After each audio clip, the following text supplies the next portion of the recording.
اور اسلام سوال جواب کی جو ویب سائٹ ہے شیخ صالح المنجد، اس پر یہ پوری بحث موجود ہے کہ رسول اللہ کی نماز جنازہ اکیلے کیوں پڑھی گئی ہے۔ اس میں یہ میں آپ کے سامنے پیش کرنا چاہتا ہوں، انہوں نے جو اس پر گفتگو کی ہے،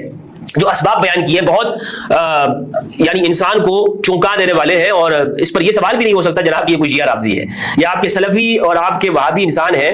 جو کہ اہل سنت والجماعت کے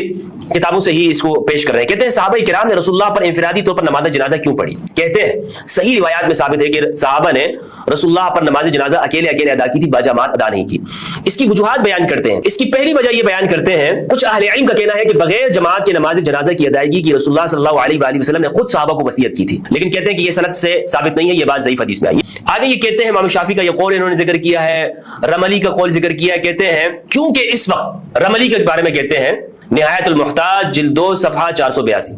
کہتے ہیں کیونکہ اس وقت تک خلیفہ کا تعین نہیں ہوا تھا جو لوگوں کی امامت کروایا، چنانچہ اگر کوئی شخص رسول اللہ کے جنازے کے لیے آگے ہو جاتا تو وہ ہر معاملے میں آگے ہوتا اور خلیفہ بھی وہی شخص ہوتا۔ بات سمجھ میں آئی؟ اب کچھ مطلب کیا ہے کہ اگر جنازہ کوئی پڑھا لے رسول اللہ کا تو امام بھی وہ بنے گا۔ اب اس پر آپ خود غور کر سکتے ہیں کہ رسول اللہ کی نماز جنازہ اس کی امامت کیوں نہیں کروائی گئی۔ یہ میں نے آپ کے سامنے یہ ویب سائٹ کے حوالے رکھ دی ہیں، اب غور و فکر کرنا یہ آپ کا کام ہے، آپ اس پہ غور و فکر کر سکتے ہیں۔ مصنف عبدالرزاق الصنعانی جلد نمبر 3 صفحہ 357 حدیث نمبر 6475 ہے، رسول اللہ صلی اللہ علیہ وآلہ وسلم کے اوپر نماز جنازہ کیسے پڑھی گئی؟ کہتے ہیں امام جعفر الصادق علیہ السلام سے روایت ہے، وہ اپنے والد سے روایت کرتے ہیں، اللہم صلی علی محمد وآل محمد، کہتے ہیں قبض رسول اللہ یوم الاثنین، رسول اللہ کا وصال پیر کے دن ہوا، ولم یدفن ذلک اليوم ولا تلک اللیلہ، نہیں پیر کے دن آپ کو دفنایا گیا، نہیں اس کی رات میں، حتی کان من آخر یوم ثلاثہ، یہاں تک کہ منگل کے دن کے آخر وقت میں، آخر تو بدھ لگ گئی تھی اس وقت میں۔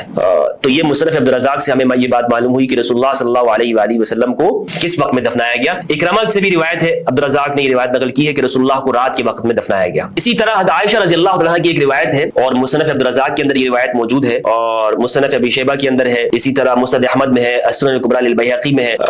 اس روایت کا نمبر 6753، مصنف ابی شیبہ کے اندر 12199، مسند احمد کی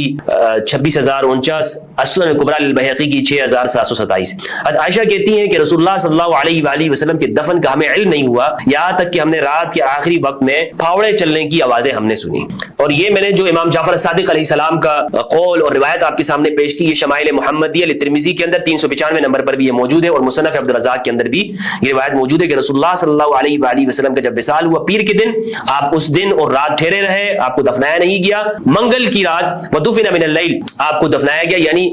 اگلے دن جو دن آیا ہے اور اس کی رات ہے اس میں آپ کو دفنایا گیا۔